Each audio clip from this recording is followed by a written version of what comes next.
আসসালামু আলাইকুম শিক্ষার্থীবৃন্দ, তোমাদের সবাইকে স্বাগত আমাদের বায়োলজি ক্লাসে। আজকে আমরা চলে এসেছি আরেকটা অধ্যায় নিয়ে, আমাদের বায়োলজির তৃতীয় অধ্যায় কোষ বিভাজন। এবং আমরা এই অধ্যায়টা শেষ করব এবং এখানে আলোচনা করব যে কি কি গুরুত্বপূর্ণ টপিক আছে। আজকের লেকচারে আমরা এটা দেখব। তো চলো শুরু করা যাক। আচ্ছা, তো আমরা যেটা জানবো সেটা হচ্ছে কোষ বিভাজন এবং তার প্রকারভেদ। অর্থাৎ বেসিক্যালি আমরা এই দুইটা বিষয় নিয়ে আলোচনা করব। কোষ বিভাজন কি, এটার প্রকারভেদগুলো, এবং এই প্রকারভেদে আসলে কি কি পদ্ধতিতে কোষ বিভাজন হয়ে থাকে, প্রসেসগুলো কি, আমরা ধাপে ধাপে আলোচনা করব। আচ্ছা, তাহলে চলে আসো। শুরুতেই আমরা দেখি জীবদেহে গুরুত্বপূর্ণ কোষ বিভাজন প্রক্রিয়া। সেটা হচ্ছে, আমরা যদি বলি যে আসলে কয় ভাগে ভাগ করা যায় কোষ বিভাজন প্রক্রিয়াকে, তো আমরা দেখি এখানে দুই ভাগে ভাগ করতে পারি আমরা, ঠিক আছে। একটা হচ্ছে মাইটোসিস এবং আরেকটা হচ্ছে মিওসিস। তো মাইটোসিস এবং মিওসিস এই দুইটা প্রধান প্রক্রিয়া আছে। আচ্ছা, তো দেখো এছাড়াও কিন্তু আরও একটা কোষ বিভাজন প্রক্রিয়া আছে, তো সেইটা আমরা একটু দেখি। সেটা কি? সেটা হচ্ছে অ্যামাইটোসিস। সেটা হচ্ছে অ্যামাইটোসিস। অ্যামাইটোসিস, তো অ্যামাইটোসিসটা কি? আমরা দেখেছি যে ব্যাকটেরিয়া বা মনেরা রাজ্য পড়ার সময় আমরা সেখানে বলেছি যে ব্যাকটেরিয়া বা হচ্ছে মনেরা রাজ্যের জীবদের কোষ বিভাজিত হয় দ্বিবিভাজন প্রক্রিয়ায়। কোন প্রক্রিয়ায়? দ্বিবিভাজন। বিভাজন অর্থাৎ একটা কোষ সরাসরি দুইটা ভাগে ভাগ হয়ে যায়। তো এইটাই হচ্ছে দ্বিবিভাজন প্রক্রিয়া, এবং আমরা কোথায় দেখতে পাই? মনেরা রাজ্যের জীবদের মধ্যে। মনেরা রাজ্যের জীব, ঠিক আছে। ওকে, তাহলে আমরা মনেরা রাজ্যের জীবদের মধ্যে এই প্রসেসটা দেখতে পারবো। ওকে, আচ্ছা, এরপরে আসো যে মাইটোসিস এবং মিওসিস এই দুইটা নিয়ে আমরা বিস্তারিত আলোচনা করব। তো মাইটোসিস, শুরুতেই আমরা আসি মাইটোসিস। তো মাইটোসিসটা কি সেটা যদি আমরা বলি, তাহলে দেখো যে এই প্রক্রিয়ায় অর্থাৎ এই কোষ বিভাজন প্রক্রিয়ায় প্রকৃত বা সুকেন্দ্রিক যে কোষ একটি ধারাবাহিক প্রক্রিয়ায় বিভক্ত হয়ে দুটি অপত্য কোষ। কয়টি? এখানে অপত্য কোষ। অপত্য মানে যে কোষ দুইটা উৎপন্ন হবে, ঠিক আছে। তো মাতৃকোষ থেকে যে কোষটা বিভাজিত হবে সেই কোষটাকে আমরা বলছি মাতৃকোষ। মাতৃকোষ, মনে করো যে এই যে একটা কোষ, এই কোষ নিউক্লিয়াস। তো এই একটা কোষ বিভাজিত হবে, বিভাজিত হয়ে দুইটা কোষে পরিণত হলো। তাহলে আমরা এই কোষটাকে কি বলবো? মাতৃকোষ। মাতৃকোষ। যে কোষটি বিভাজিত হবে আমরা তাকে বলি মাতৃকোষ, এবং যে কোষগুলো উৎপন্ন হবে, সৃষ্টি হবে, সেগুলোকে আমরা কি বলবো? অপত্য কোষ। অপত্য কোষ অর্থাৎ এটাকে আমরা বলতে পারি ডটার সেল। ডটার সেল, ঠিক আছে। আচ্ছা, এরপরে আসো যে সেই প্রক্রিয়াটাকে আমরা বলছি মাইটোসিস। অর্থাৎ এখানে একটি কোষ ধারাবাহিক প্রক্রিয়ায় বিভাজিত হয়ে দুইটা কোষে পরিণত হবে। আচ্ছা, এরপরে দেখো এই মাইটোসিস পড়ার সময় আসলে আমাদের যে বিষয়গুলো মাথায় রাখতে হবে সেগুলো আমরা একটু দেখে নিই। ইম্পর্ট্যান্ট যে বিষয়গুলো আছে একটু খেয়াল করো। নিউক্লিয়াস একবার বিভাজিত হবে, অর্থাৎ মাইটোসিস কোষ বিভাজন প্রক্রিয়ার সময় নিউক্লিয়াস মাত্র একবার বিভাজিত হবে, ঠিক আছে। অর্থাৎ নিউক্লিয়াসের বিভাজনটা হবে একবার, এবং বিভাজিত হয়ে দুইটা কোষের মধ্যে নিউক্লিয়াস সমবিভাজিত হবে। এখন দেখো সাইটোপ্লাজমও একবার বিভাজিত হয়, তাহলে সেকেন্ড যে কথা সেটাই হচ্ছে সাইটোপ্লাজম। তো নিউক্লিয়াস তো শুধু বিভাজিত হলে হবে না, সেখানে সাইটোপ্লাজমও বিভাজিত হতে হবে। তো খেয়াল করো এখানে সাইটোপ্লাজম কয়বার বিভাজিত হয়? একবার বিভাজিত হয়। ওকে, এরপরে যে থার্ড যে কথা সেটা হচ্ছে মাতৃকোষ এবং অপত্য কোষ। অর্থাৎ এই যে মাতৃকোষ, যে কোষটা বিভাজিত হবে সেটাকে আমরা বলছি মাতৃকোষ। অর্থাৎ মাতৃকোষ এবং অপত্য কোষ যে কোষগুলো তৈরি হলো, এই কোষে ক্রোমোজোম সংখ্যা নাম্বার অফ ক্রোমোজোম এবং ডিএনএ এর পরিমাণ সমান থাকে। একটু আমরা খেয়াল করি, সেটা কি? যে মাতৃকোষ এবং অপত্য কোষে ক্রোমোজোম সংখ্যা এবং ডিএনএ এর পরিমাণটা সমান থাকে, ঠিক আছে। তো এই পয়েন্টটা আমাদের বেশি হাইলাইট করে পড়তে হবে। অর্থাৎ ক্রোমোজোম সংখ্যা এবং ডিএনএ এর পরিমাণ কেমন হবে? সমান। ওকে, তাহলে আমরা দেখতে পারলাম যে কোষ বিভাজন এটা একটা প্রক্রিয়া, যে বিভাজনের মাধ্যমে একটা কোষ একাধিক সংখ্যক কোষে পরিণত হতে পারে, ঠিক আছে। তো বিভিন্ন জীবদেহে বিভিন্ন রকম কোষ বিভাজন প্রক্রিয়া দেখা যায়। যেমন আমরা দেখেছি যে অ্যামাইটোসিস, এছাড়াও আছে মাইটোসিস এবং মিওসিস। তো অ্যামাইটোসিস আমরা কোথায় দেখতে পাই? আমরা মনেরা রাজ্যের জীব যেমন ব্যাকটেরিয়া, এদের ক্ষেত্রে আমরা অ্যামাইটোসিস দেখতে পারবো। আর মাইটোসিস এবং মিওসিস, তো খেয়াল করো, মাইটোসিসটা যদি আমরা এখন বিস্তারিত পড়ি তাহলে মাইটোসিসটা কি? মাইটোসিস হচ্ছে এমন একটা কোষ বিভাজন প্রক্রিয়া, যে কোষ বিভাজন প্রক্রিয়ায় মাতৃকোষ অর্থাৎ যে কোষটা বিভাজিত হবে সেই কোষটা বিভাজন হয় নিউক্লিয়াস একবার এবং সাইটোপ্লাজম একবার, এবং বিভাজিত হওয়ার ফলে যে দুইটা কোষ তৈরি করবে সেখানে ক্রোমোজোম সংখ্যা এবং ডিএনএর পরিমাণ মাতৃকোষের সমান থাকে। তো এই বিষয়গুলো আমাদের একটু মাথায় রাখতে হবে। আচ্ছা, এরপরে আসো সংগঠনের স্থান অর্থাৎ আমরা এই যে মাইটোসিস প্রসেসটা পড়ছি, সেল ডিভিশন, এই মাইটোসিসটা কোথায় হয়, কোথায় আমরা দেখতে পারবো, জীবের কোথায় বা কোন ধরনের জীবে এটা হয়ে থাকে? তো দেখো, প্রকৃত নিউক্লিয়াস যুক্ত জীব, ঠিক আছে, তো এরা কি বলে থাকি এদেরকে আমরা? ইউক্যারিওটা। তো ইউক্যারিওটা এদের ক্ষেত্রে এদের দেহকোষে, কোথায়? দেহকোষে, সোমাটিক সেল অর্থাৎ দেহকোষে, দেহের কোষে, যে দেহ যে কোষগুলো দ্বারা গঠিত সেই সকল কোষে হয়ে থাকে। এবং প্রাণীর দেহকোষে উদ্ভিদের বর্ধনশীল অংশের ভাজক টিস্যু, খেয়াল করো, উদ্ভিদের ক্ষেত্রে উদ্ভিদের আবার টিস্যু আমরা পড়েছিলাম যে ভাজক টিস্যু, স্থায়ী টিস্যু। তো স্থায়ী টিস্যু আমরা জানি বিভাজিত হয় না, ভাজক টিস্যু বিভাজিত হয়। তার মানে ভাজক টিস্যুতে আমরা মাইটোসিস দেখতে পারবো। যেমন কি হতে পারে খেয়াল করো, কাণ্ড মূলের অগ্রভাগ, অর্থাৎ একটা উদ্ভিদ যদি আমরা কল্পনা করি তাহলে এই যে এটা তার কাণ্ড, মূলের অগ্রভাগ, এই যে এখান থেকে উদ্ভিদের মূল বের হয়েছে, তাই না? তাহলে কোনটা? মূলের অগ্রভাগ, ঠিক আছে। এই মূলের অগ্রভাগ এবং ভ্রূণ মুকুল অর্থাৎ বীজের মধ্যে যে ভ্রূণ থাকে, ভ্রূণের যে মুকুল, সেখানে হবে মাইটোসিস। ভ্রূণ মূল অর্থাৎ ভ্রূণের মুকুল, ভ্রূণের মূল, সব জায়গাতেই হবে মাইটোসিস। এরপরে আসো বর্ধনশীল পাতা এবং মুকুল, অর্থাৎ গাছের যে পাতা আছে, বর্ধনশীল পাতা, গাছের যে পাতা এবং এই গাছের মুকুল, যদি এখান থেকে মুকুল বের হয় তাহলে মুকুল। তো এই অংশগুলো নিয়ে আমরা কি দেখতে পারবো? আমরা দেখতে পারবো মাইটোসিস, সেল ডিভিশন। আচ্ছা, এরপরে আসো নিম্ন শ্রেণীর উদ্ভিদ এবং প্রাণীর অযৌন জননের সময় এই ধরনের বিভাজন হয়ে থাকে, ঠিক আছে। কোথায়? অযৌন জননের সময়, মার্ক করো, অযৌন জননের সময়। অর্থাৎ আমরা দেখতে পারলাম যে মাইটোসিস আসলে কোথায় হয়। আমরা দেখলাম যে প্রকৃত কোষী জীব, যেমন হতে পারে উদ্ভিদ বা প্রাণী, তাদের ক্ষেত্রে আমরা মাইটোসিস, সেল ডিভিশন দেখতে পারবো। তো আমরা প্রাণীদের ক্ষেত্রে প্রাণীর কোথায়? দেহকোষে, অর্থাৎ প্রাণীর যে সমস্ত দেহকোষ আছে সমস্ত দেহকোষেই আমরা মাইটোসিস দেখতে পারবো। এবং এখানে উদ্ভিদের ক্ষেত্রে ভাজক টিস্যু, অর্থাৎ যে সকল টিস্যু বিভাজিত হবে, ভাজক টিস্যু। এবং ভাজক টিস্যুর উদাহরণ হিসেবে আমরা কি বলতে পারি? কোন অংশগুলো বৃদ্ধিপ্রাপ্ত হয় বা বিভাজিত হয়? খেয়াল করো, কাণ্ড, মূলের অগ্রভাগ, ভ্রূণ মূল এবং বর্ধনশীল পাতা ও মুকুল, এই সব অংশে আমরা মাইটোসিস দেখতে পারবো। আচ্ছা, এরপরে আসি যে নিম্ন শ্রেণীর জীবে, তাহলে আমরা কোথায় দেখতে পাবো এগুলো? নিম্ন শ্রেণীর জীবে কি হয় না?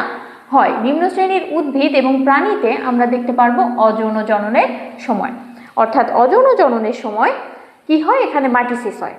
যেমন আমরা উদ্ভিদের কোনো একটা অংশ কেটে নিয়ে এসে আবার সেটাকে লাগাই এবং ওইখান থেকে আরেকটা উদ্ভিদ পরিণত হয় বা গজায়। তো এই যে এই প্রসেস, এটাই হচ্ছে অযৌন জনন বা অঙ্গজ জনন।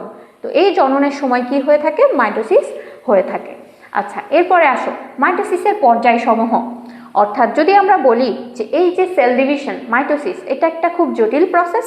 তো এই প্রসেসকে সুবিধার জন্য, আলোচনার সুবিধার জন্য 5টা ভাগে ভাগ করা হচ্ছে, 5টা অংশে ভাগ করা হচ্ছে। দেখো 5টা পর্যায় কি কি সেগুলো?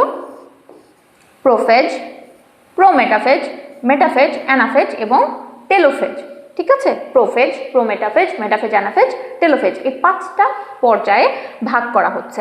এখন আসো যে এই পর্যায়গুলো জানার আগে আমাদের যেটা জানতে হবে সেগুলো আমরা একটু জেনে আসি। দেখো, ক্যারিওকাইনেসিস, এখানে যেই শব্দটা, এটাকে আমরা যদি একটু ভেঙে পড়ার চেষ্টা করি, দেখো ক্যারিয়ন মানে নিউক্লিয়াস, ক্যারিয়ন অর্থ নিউক্লিয়াস। নিউক্লিয়াস এবং কাইনেসিস। কাইনেসিস যদি বলি, কাইনেসিস, কাইনেসিস, তো কাইনেসিস অর্থ কি? কাইনেসিস অর্থ হচ্ছে বিভাজন বা ডিভিশন, ঠিক আছে, ডিভিশন। তাহলে দেখো যে ক্যারিওকাইনেসিস, নিউক্লিয়াস, ক্যারিয়ন মানে নিউক্লিয়াস অ্যান্ড কাইনেসিস ডিভিশন, তাহলে অর্থ কি দাঁড়ালো? অর্থ দাঁড়ালো নিউক্লিয়াসের বিভাজন, ঠিক আছে। তো ক্যারিওকাইনেসিস মানে কি? নিউক্লিয়াসের বিভাজন, নিউক্লিয়াসের বিভাজন। ডিভিশন মানে কি? বিভাজন বা ভাগ হয়ে যাওয়া। আচ্ছা, এরপরে আসো সাইটোকাইনেসিস। সাইটোকাইনেসিস, তো সাইটো, এটা যদি আমরা ভেঙে পড়ার চেষ্টা করি তাহলে দেখো সাইটো, এটা মূলত আসছে কোথা থেকে? সেল, বা আসলে এখানে কি বোঝাচ্ছে দেখো তো? সাইটোপ্লাজম, সাইটোপ্লাজম, ঠিক আছে, সাইটোপ্লাজম। তাহলে আমরা দেখতে পাচ্ছি সাইটোপ্লাজম এবং কাইনেসিস মানে ডিভিশন, কাইনেসিস। সুতরাং এটার অর্থ কি দাঁড়ালো? সাইটোপ্লাজমের বিভাজন। ওকে, তাহলে এটার অর্থ কি? সাইটোপ্লাজমের বিভাজন। তাহলে আমরা দেখলাম যে মাইটোসিসের সময় যে আমরা বললাম একবার নিউক্লিয়াস বিভাজিত হয় এবং একবার সাইটোপ্লাজম বিভাজিত হয়। তো সাইটোপ্লাজম, নিউক্লিয়াসের বিভাজনকে আমরা বলছি ক্যারিওকাইনেসিস এবং সাইটোপ্লাজমের বিভাজনকে আমরা বলছি কি? সাইটোকাইনেসিস। আচ্ছা, এরপরে আসো ইন্টারফেজ। ইন্টারফেজ দুটি বিভাজনের অর্থাৎ সেল ডিভিশনের মধ্যবর্তী অবস্থা, যে অবস্থায় সেলটা কি করে? রেস্ট অবস্থায় থাকে, রেস্টিং ফেজ।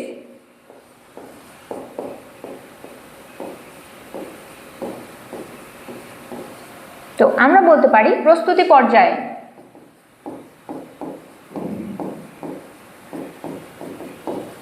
অর্থাৎ এখানে কি হয়? এখানে মাইটোসিসে প্রবেশ করার আগে কোষটা ইন্টারফেজ দশায় থাকে, অর্থাৎ প্রস্তুতি গ্রহণ করা হয় মাইটোসিসের সময় কি কি করা হবে, কি কি উপাদান জরুরি। স্পিন্ডল তন্ত্র তৈরি হওয়া জরুরি, স্পিন্ডল যন্ত্র তৈরি হওয়া জরুরি, স্পিন্ডল ফাইবার তৈরি হওয়া জরুরি। তো এই সকল প্রক্রিয়াটা মূলত ঘটে থাকে কোথায়? ইন্টারফেজ দশায়। বিভিন্ন উপাদান সংশ্লেষণ হয়, বিভিন্ন পর্যায়ে সংশ্লেষণ হয় এবং সেখানে কোষটা আসলে প্রিপেয়ার হয় পরবর্তী মাইটোসিসে যাওয়ার জন্য, ঠিক আছে। তো এই যে প্রস্তুতি পর্যায়, আমরা এটাকে কি বলবো? প্রস্তুতি পর্যায়। কিসের? মাইটোসিসের প্রস্তুতি পর্যায়। অর্থাৎ ইন্টারফেজের পরে কোষটা মাইটোসিস পর্যায়ে যাবে। আর যদি না যায় তাহলে এই ইন্টারফেজ দশাতেই আটকে যাবে, সে আর কখনোই মাইটোসিসে যাবে না, অর্থাৎ সেল ডিভিশন আর কখনোই হবে না তার। আচ্ছা, তো এরপরে দেখো যে আমরা এই যে মাইটোসিসের পর্যায় সমূহ, যে 5টা পর্যায় সম্পর্কে বললাম, এগুলো পর্যায় নিয়ে আমরা বিস্তারিত আলোচনা করি। ওকে, দেখো প্রোফেজ, প্রোফেজ। তো দেখো এই প্রো মানে কি? আদি। তাহলে আমরা বলতে পারি আদি বা প্রাথমিক পর্যায়, প্রাথমিক পর্যায়, ঠিক আছে, প্রাথমিক পর্যায়ে। তো এই প্রাথমিক পর্যায়ে কি হয়, ঘটনাগুলো কি, আমরা শুধু ঘটনাগুলো কিওয়ার্ডের মাধ্যমে জানবো। দেখো ঘটনা, প্রথম ঘটনা হচ্ছে এটি মাইটোসিসের প্রথম পর্যায়, অর্থাৎ আমরা বলতে পারি যে এই প্রোফেজ, এটা হচ্ছে মাইটোসিসের আদি পর্যায় বা প্রাথমিক পর্যায়। তোমরা নামের মধ্যেই দেখতে পারবে প্রো মানে আদি অর প্রাথমিক। আচ্ছা, এরপরে আসো যে নিউক্লিয়াস আকারে বড় হয়, আকারে বড় হয়। তাহলে এখানে কি ওয়ার্ড আমরা মনে রাখবো? বড়, অর্থাৎ নিউক্লিয়াসের আকারটা অনেক বড় হবে, ঠিক আছে, অনেক বড় হবে। এরপরে দেখো ক্রোমোজোমগুলো মোটা এবং খাটো হতে শুরু করে। মোটা এবং খাটো হয়ে যায় না, হয়ে যায় কোথায়? এটা আমরা বলবো মেটাফেজে, কিন্তু প্রোফেজের ক্ষেত্রে দেখা যায় এখানে মোটা ও খাটো হতে, অর্থাৎ কনস্ট্রিক্টেড হতে শুরু করে। মনে করো যে এরকম পেঁচানো অবস্থায় ছিল, এটা এরকম খুব বেশি পেঁচানো অবস্থায় ছিল, তো এটা দেখা যায় যে একটু সংকুচিত অবস্থায় আসে, নিউক্লিয়াসটা একটু সংকুচিত অবস্থায় আসে, অর্থাৎ এই ক্রোমোজোমগুলো একটু খাটো হয়, একটু খাটো হয়। যদি আমরা দেখাই তাহলে দেখো দেখা যাবে যে একটু সংকুচিত হয়ে আসছে, ঠিক আছে। তো এই পর্যায়গুলো ঘটে থাকে বা এই প্রক্রিয়াগুলো ঘটে থাকে কোথায়? প্রোফেজ দশায়, একটু খাটো হতে শুরু করে। ওকে, এরপরে আসো যে দুটি ক্রোমাটিড উৎপন্ন করে, দুইটি ক্রোমাটিড উৎপন্ন করে। দেখো দুইটা ক্রোমাটিড, অর্থাৎ আমরা যদি দেখি যে ক্রোমোজোম, এই যে ক্রোমোজোম, এটার যে সেন্ট্রিওল, আচ্ছা দেখো এই যে ক্রোমোজোম, এই যে দেখো এখানে সেন্ট্রোমিয়ার, এই যে সেন্ট্রোমিয়ার ছাড়া, সেন্ট্রোমিয়ার ব্যতীত আমরা দেখতে পাচ্ছি যে একটা ক্রোমোজোম দুইটা বাহুতে বিভক্ত হয়ে গিয়েছে। এই যে এইটা একটা বাহু এবং এইটা আরেকটা বাহু। তাহলে আমরা কি বলতে পারি যে এই যে দুইটা বাহু, এই বাহু দুইটাকে আমরা ক্রোমাটিড বলি। ক্রোমাটিড, ঠিক আছে। তো এই ক্রোমাটিড উৎপন্ন হয়, অর্থাৎ দেখতে পাচ্ছি দুইটি ক্রোমাটিড উৎপন্ন করে। তারপরে আসো যে কুণ্ডলিত অবস্থায় থাকার এটার সংখ্যা আসলে গণনা করা যায় না, সংখ্যা আমরা গণনা করতে পারবো না। সংকুচিত হয়ে আসে কিন্তু এটার সংখ্যা আসলে আমরা গণনা করতে পারবো না, যেহেতু এখনো স্টিল এটা কুণ্ডলিতই থাকে। ওকে, আচ্ছা। তো আমরা যদি এটা ছবি আকারে দেখাতে চাই, তাহলে দেখো এই যে এই ছবিগুলো তোমাদের প্র্যাকটিস করতে হবে উদ্ভিদ কোষের জন্য এবং প্রাণী কোষের জন্য। খেয়াল করো তোমাদের পরীক্ষাতে যদি উদ্দীপকের কথা বলি, তাহলে উদ্দীপকে কিন্তু তোমাদের উদ্ভিদ কোষের ক্ষেত্রেও আসতে পারে, আবার প্রাণী কোষ দিয়েও আসতে পারে। সো তোমাদের দুইটা ফিগারই লাগবে, দুইটা উদ্ভিদ কোষের ক্ষেত্রে ছবি এবং প্রাণী কোষের ক্ষেত্রে ছবি, এই দুইটা ছবি তোমাদের কাছে পরিচিত হওয়া লাগবে, দেখে যেন তোমরা বুঝতে পারো যে আসলে এটা কোন স্টেজের কথা বলা হচ্ছে। তো দেখো এই যে এটা স্টেজ, এই যে স্টেজ, এই স্টেজে দেখো খেয়াল করো ক্রোমোজোমগুলা বা হচ্ছে ক্রোমাটিন তন্তুগুলো কুণ্ডলিত, ঠিক আছে। এগুলো এখনো স্পষ্টভাবে বোঝা যাচ্ছে না, ঠিক আছে। তো এই হচ্ছে মাতৃকোষ, এবং এই মাতৃকোষটা প্রথম ধাপ সেটা হচ্ছে প্রোফেজ পর্যায়ে প্রবেশ করেছে এবং দেখা যাচ্ছে যে আস্তে আস্তে সংকুচিত অবস্থায় এসেছে। ওকে, এরপরে আসো যে আমরা পরের যে ফেজ সেটা হচ্ছে প্রোমেটাফেজ, আদি মধ্য পর্যায়, আদি মধ্য পর্যায়, অর্থাৎ মধ্য পর্যায়ের আগের পর্যায়। এখানে কি হয় আমরা ঘটনাগুলো দেখব, যে প্রথম দিকে উদ্ভিদ কোষে কতগুলো তন্তুময় প্রোটিনের সমন্বয়ে দুই মেরু বিশিষ্ট স্পিন্ডল যন্ত্রের সৃষ্টি হয়, স্পিন্ডল অ্যাপারেটাস। ওকে, তো খেয়াল করো এই যে স্পিন্ডল যন্ত্র, দুই মেরু, এই যে এখানে একটা মেরু, এখানে একটা মেরু, ঠিক আছে। এই যে স্পিন্ডল যন্ত্র, তো এই যে স্পিন্ডল যন্ত্র তৈরি হয় কোথায়? প্রোমেটাফেজ ধাপে, আচ্ছা, সৃষ্টি হয়। তারপরে দেখো, তাহলে এটা তোমাদের প্রশ্নে আসতেই পারে যে স্পিন্ডল যন্ত্র আমরা কখন কোন পর্যায়ে দেখতে পাই, ঠিক আছে। আচ্ছা, এরপরে আসো দুই মেরুর মধ্যবর্তী স্থানকে ইকুয়েটর বা বিষুবীয় অঞ্চল বলা হয়। তো আসতে পারে যে বিষুবীয় অঞ্চল কি বা ইকুয়েটর কি, ওটা তো লুপ্তপ্রায় নিউক্লিয়াস, আমরা ইকুয়েটর বলবো কোনটাকে? একদম মিডল যে অঞ্চল সেটাকে আমরা বলবো ইকুয়েটর। তার মানে ইকুয়েটর হচ্ছে এই যে এই অঞ্চলটুকু, ঠিক আছে। ওকে, এরপরে আসো যে কোষ কঙ্কালের মাইক্রোটিবিউল দিয়ে তৈরি স্পিন্ডল যন্ত্রের তন্তুগুলো স্পিন্ডল তন্তু বা স্পিন্ডল ফাইবার, এগুলোকে বলা হয় স্পিন্ডল ফাইবার। তো খেয়াল করো যে এখানে যেটা ইম্পর্টেন্ট, স্পিন্ডল ফাইবার বা স্পিন্ডল যন্ত্রটা আসলে কি থেকে তৈরি হয়েছে বা কোন কোষের কোন উপাদান দিয়ে তৈরি হয়েছে? এই যে কোষ কঙ্কালের মাইক্রোটিবিউল। তাহলে আমরা দেখেছি সেল পড়ার সময় বা কোষের গঠন পড়ার সময় সেখানে বিভিন্ন ধরনের অঙ্গাণু আছে, তাই না? এখানে আছে মাইটোকন্ড্রিয়া, প্লাস্টিড, এন্ডোপ্লাজমিক রেটিকুলাম, আছে গোলগি বস্তু, এই যে এই সমস্ত উপাদান আছে। তার মধ্যে আমরা একটা দেখেছিলাম কোষ কঙ্কাল। তো কোষ কঙ্কালের ধরন ছিল অনেক, মাইক্রোটিবিউল, মাইক্রোফিলামেন্ট, ইন্টারমিডিয়েট ফিলামেন্ট, এই তিনটা ধরন ছিল। তার মধ্যে শুধুমাত্র মাইক্রোটিবিউলটা স্পিন্ডল যন্ত্রের স্পিন্ডল তন্তুগুলা তৈরিতে সাহায্য করে, ঠিক আছে। ওকে, এটা তোমাদের জন্য গুরুত্বপূর্ণ। এরপরে আসো যে আকর্ষণ তন্তু বা ট্র্যাকশন ফাইবার, সেটা আসলে কি? এই যে এগুলো হচ্ছে স্পিন্ডল ফাইবার, এগুলো কি দ্বারা তৈরি? মাইক্রোটিবিউলস দ্বারা তৈরি।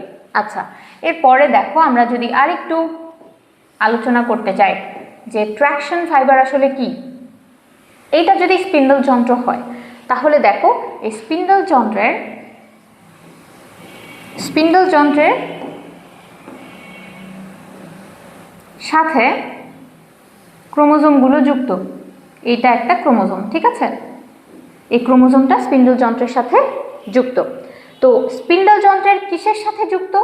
স্পিন্ডল যন্ত্রের স্পিন্ডল ফাইবারের সাথে যুক্ত, ঠিক আছে, ফাইবারটা কি দ্বারা গঠিত? মাইক্রোটিউবিউলস দ্বারা গঠিত। আচ্ছা, তো সবগুলো ফাইবারে আমরা যদি বলি যে সবগুলো ফাইবারে কিন্তু ক্রোমোজোম সংযুক্ত থাকে না। মনে করো এখানে 2টা ক্রোমোজোম, তো এখানে আমরা দেখতে পাচ্ছি এই চিত্রে আমরা দেখতে পাচ্ছি যে দেখো 3টা ক্রোমোজোম 3টা স্পিন্ডল ফাইবারের সাথে যুক্ত আছে। তো এই 3টার মধ্যে একটা কিন্তু ফাঁকা, এখানে কোনো ক্রোমোজোম যুক্ত নেই। ঠিক আছে, তো যে ক্রোমোজোমগুলো স্পিন্ডল যন্ত্রের যে ফাইবারের সাথে যুক্ত থাকে এই ফাইবারগুলোকেই আমরা বলবো ট্র্যাকশন ফাইবার। ট্র্যাকশন ফাইবার অর্থাৎ এই ফাইবার স্পিন্ডল ফাইবারের যেগুলোর সাথে ক্রোমোজোমটা যুক্ত থাকবে সেই ফাইবারগুলোকে আমরা বলবো ট্র্যাকশন ফাইবার।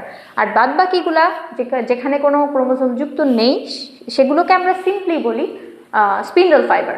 ঠিক আছে, কিন্তু যেগুলো নেই ক্রোমোজোম যুক্ত আছে যেগুলোতে, আমরা সেগুলোকে স্পেশাল নাম দিয়েছি, সেটা হচ্ছে ট্র্যাকশন ফাইবার বা আকর্ষণ তন্তু।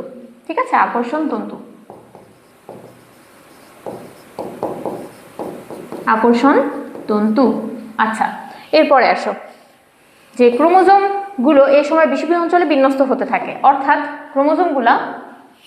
ক্রোমোজোমগুলা আমরা এই সময় বিষুবীয় অঞ্চলের দিকে সরে যেতে থাকবো।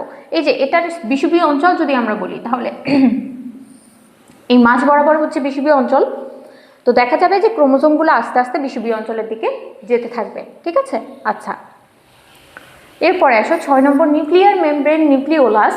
নিউক্লিয়ার মেমব্রেন নিউক্লিওলাস এই 2টা জিনিস কি হবে? বিলুপ্ত ঘটতে থাকবে। এই যে ডট ডট ডট ডট দেওয়া মানে কি? এগুলো আসলে বিলুপ্ত হয়ে যাচ্ছে, এগুলো নিঃশেষ হয়ে যাচ্ছে, নষ্ট হয়ে যাচ্ছে। ঠিক আছে, তো দেখো নিউক্লিয়ার মেমব্রেন এবং নিউক্লিওলাসের বিলুপ্তি ঘটতে থাকে। মার্ক এটা, নোট করো যে ঘটতে থাকে, ঘটে যায় না।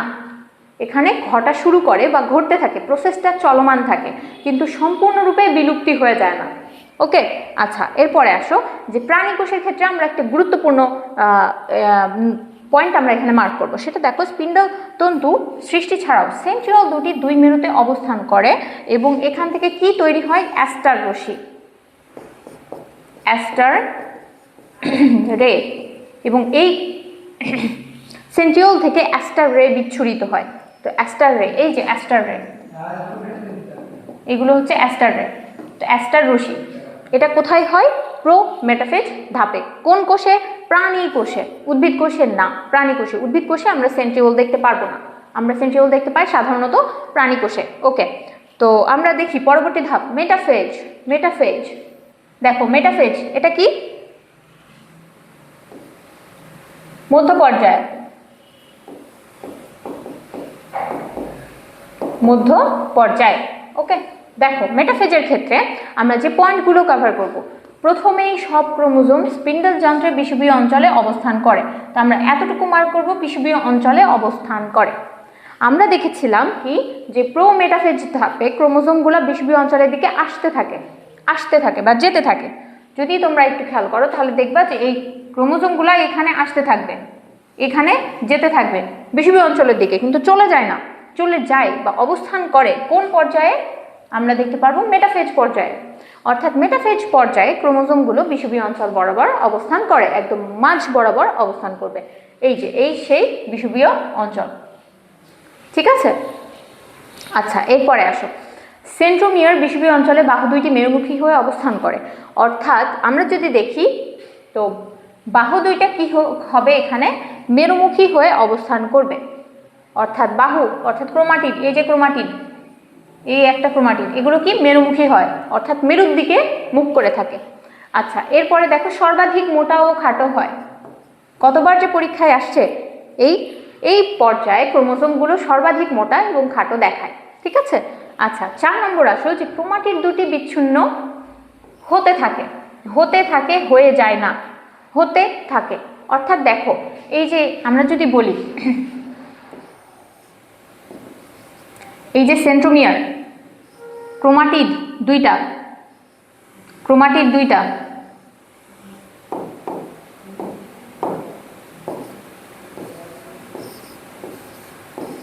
এই বরাবর ভাগ হতে থাকে, এই বরাবর এই দুইটা ভাগ হতে থাকে,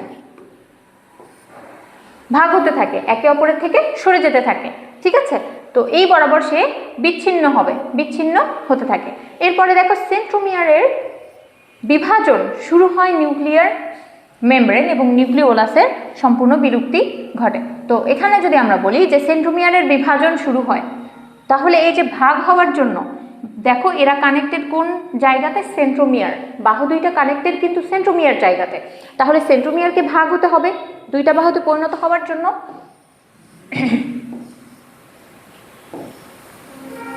তো এই বরাবর তারা কানেক্টেড থাকে, তাহলে দুইটা বাহুতে পরিণত হওয়ার জন্য তাকে এই সেন্ট্রোমিয়ারটাকে ভাঙতে হবে বা বিভাজন করতে হবে। বিভাজন হলে তখন সে আলাদা ক্রোমাটিড হিসেবে আত্মপ্রকাশ করতে পারবে। বিভাজন হওয়ার ফলে এরকম দুইটা ক্রোমাটিড তৈরি হবে, ঠিক আছে। তো এই পর্যায়ে কি হয়, বিভাজনটা শুরু হয়, সেন্ট্রোমিয়ারটা ভাঙতে থাকে, বিভাজিত হতে থাকে। আর নিউক্লিয়ার মেমব্রেন এবং নিউক্লিওলাসের সম্পূর্ণ বিলুপ্তি ঘটে, সম্পূর্ণ বিলুপ্তি, মার্ক করো এটা, কারণ আমরা আগের ঠিক পর্যায়ে দেখলাম যে বিলুপ্তি ঘটতে থাকে, এখানে দেখলাম ঘটতে থাকে, কিন্তু এই পর্যায়ে মেটাফেজ পর্যায়ে আমরা কি দেখছি, এখানে সম্পূর্ণ বিলুপ্তি হয়ে যায়। তাহলে এটা কিন্তু একটা কনফিউজিং প্রশ্ন যে কোন পর্যায়ে ঘটতে থাকে এবং কোন পর্যায়ে ঘটে যায়, এটা দিয়ে ছেলে মেয়েদের কনফিউজ করা যায়। তো তোমরা এটা নোট করে রাখবা, ঠিক আছে। তো আমাদের ক্লাস যারা করবা তারা এই বিষয়টা তোমরা ইজিলি কভার করতে পারবা, ইজিলি পাস করতে পারবা, ওকে। তারপরে আসো অ্যানাফেজ। অ্যানাফেজ, তো অ্যানাফেজ এটা হচ্ছে আমরা দেখতে পারবো যে শেষের প্রথমের ধাপ, ঠিক আছে। তো আমরা এই পর্যায়ে কি কি দেখতে পারবো খেয়াল করো, শেষের ঠিক আগেরটা অ্যানাফেজ শেষের পর্যায়ের এখানে, এবং 4 নম্বর ধাপ এখানে যেটা হয়, সেন্ট্রোমিয়ার দুইটি দুই ভাগে বিভক্ত হয়ে ক্রোমাটিড দুটি আলাদা হয়ে পড়ে। তো আমরা আগে ঠিক কি দেখলাম যে বিচ্ছিন্ন হতে থাকে, হয়ে যায় না, ওকে। তো এইখানে দেখো এই সেন্ট্রোমিয়ার দুই ভাগে বিভক্ত হয়ে যায় এবং ক্রোমাটিড দুইটা আলাদা হয়ে যায়। যেমন এই যে এটা যদি ক্রোমোসোম হয় তাহলে দেখা যাবে যে সেন্ট্রোমিয়ার নিয়ে এই দুইটা ক্রোমাটিড আলাদা হয়ে গিয়েছে, ঠিক আছে, আলাদা হয়ে গিয়েছে। এটা কোন পর্যায়ে হয়, এটা হয় অ্যানাফেজ পর্যায়ে, ওকে। এরপর আসো ক্রোমাটিডকে অপত্য ক্রোমোজোমও বলা হয়। এই যে দুইটা ক্রোমাটিড তৈরি হলো, এটা একটা এটা একটা, এই দুইটা ক্রোমাটিডকে আমি তখন অপত্য ক্রোমোজোম বলতে পারবো, ঠিক আছে, মানে নতুন ক্রোমোজোম, ডটার ক্রোমোজোম। আচ্ছা, এরপরে দেখো অপত্য ক্রোমোজোম বলে বিষুবীয় অঞ্চল থেকে পরস্পর বিপরীত মেরুর দিকে সরে যেতে থাকে। অর্থাৎ বিষুবীয় যে অঞ্চল, অর্থাৎ যে মিডল রিজন, এই যে ইকুয়েটর, এই ইকুয়েটর থেকে পরস্পর আলাদা সরে যেতে থাকে। কোথায় যেতে থাকে, মেরুর দিকে, মেরুর দিকে সরে যেতে থাকে। আচ্ছা, অর্ধেক এক মেরুর দিকে এবং বাকি অর্ধেক অন্য মেরুর দিকে, এই যে দুই ভাগে ভাগ হয়ে গেল, দুই ভাগে ভাগ হয়ে গেল, এটা যাবে এই মেরুর দিকে এবং এই ক্রোমোসোম যাবে এই মেরুর দিকে। খেয়াল করো, এই যে ভাগ হয়ে এই অর্ধেক যাচ্ছে এইদিকে এবং বাকি অর্ধেক যাচ্ছে তার উল্টো মেরুর দিকে। আচ্ছা, এরপরে দেখো আমরা যে পয়েন্টটা গুরুত্ব দেব সেটা হচ্ছে মেরু অভিমুখী যে সেন্ট্রোমিয়ারের চলন, সেখানে ক্রোমোজোমের চলন, সেখানে সেন্ট্রোমিয়ার অগ্রগামী এবং বাহু দুইটা অনুগামী। আমরা যদি একটু খেয়াল করি তাহলে এই জায়গাটা হবে সেন্ট্রোমিয়ার এবং এইটা হবে বাহু, এটা হবে সেন্ট্রোমিয়ার এবং এটা হবে বাহু। তার মানে আমরা বলতে পারি এই যে স্পিন্ডল যন্ত্র, এখানে যে ভাগ হয়ে গেল দুইটা, এখানে এই সেন্ট্রোমিয়ার অঞ্চলটাকে আমরা বলতে পারি ড্রাইভার, তাই না? তো গাড়ির ড্রাইভার কোথায় থাকে, সামনে থাকে না, গাড়ির সামনে থাকে। তো আমরা বলতেই পারি যে এ হচ্ছে ড্রাইভার, সামনের দিকে যাচ্ছে, সেন্ট্রোমিয়ার হচ্ছে ড্রাইভার। আর এই যে বাহুগুলা কি অনুগামী, এরা হচ্ছে যাত্রী বা প্যাসেঞ্জার, ওকে। তাহলে আমরা এইভাবে একটু মনে রাখতে পারি। এরপরে আসো যে সেন্ট্রোমিয়ারের অবস্থান অনুযায়ী ক্রোমোজোমগুলোকে আবার 4টা ভাগে ভাগ করা যায়। খেয়াল করো, এখানে ইম্পর্টেন্ট যে পয়েন্টটা, সেন্ট্রোমিয়ার আসলে কোন জায়গাতে আছে এটার উপর ভিত্তি করে ক্রোমোজোমগুলোকে 4টা ভাগে ভাগ করা যায়। কি কি সেগুলো? VLJI এর মতো আকার ধারণ করে। এগুলোকে যথাক্রমে বলি মেটাসেন্ট্রিক, সাবমেটাসেন্ট্রিক, অ্যাক্রোসেন্ট্রিক এবং টেলোসেন্ট্রিক, ঠিক আছে। তো আমরা এটা একটু দেখব যে মেটাসেন্ট্রিকটা আসলে কি। দেখো, এটা যদি মধ্য হয়, সেন্ট্রোমিয়ার হয়, তাহলে দেখো তাহলে এটা কেমন হলো? ভি, ভি এর মতো, তাই না? আর সেন্ট্রোমিয়ারটা কোথায়? ঠিক মধ্যখানে, মধ্যখানে, মধ্য, এটাকে আমরা বলবো মধ্য। তা মেটাসেন্ট্রিক, এটাকে আমরা বলবো মধ্য কেন্দ্রিক, মধ্য কেন্দ্রিক। ওকে, তারপরে আসো এল, এল, তাহলে সেন্ট্রোমিয়ারটা ঠিক এই জায়গাতে, এটা হচ্ছে এল, সেন্ট্রোমিয়ার ঠিক এই জায়গাতে, এবং একটা বাহু বড় এবং আরেকটা বাহু একটু ছোট। এটা কেমন দেখায়? এল এর মতো। এবং এটাকে আমরা কি বলি? সাবমেটাকেন্দ্রিক বা উপ মধ্য কেন্দ্রিক, উপমধ্য কেন্দ্রিক। ঠিক আছে, এরপরে আসো যে,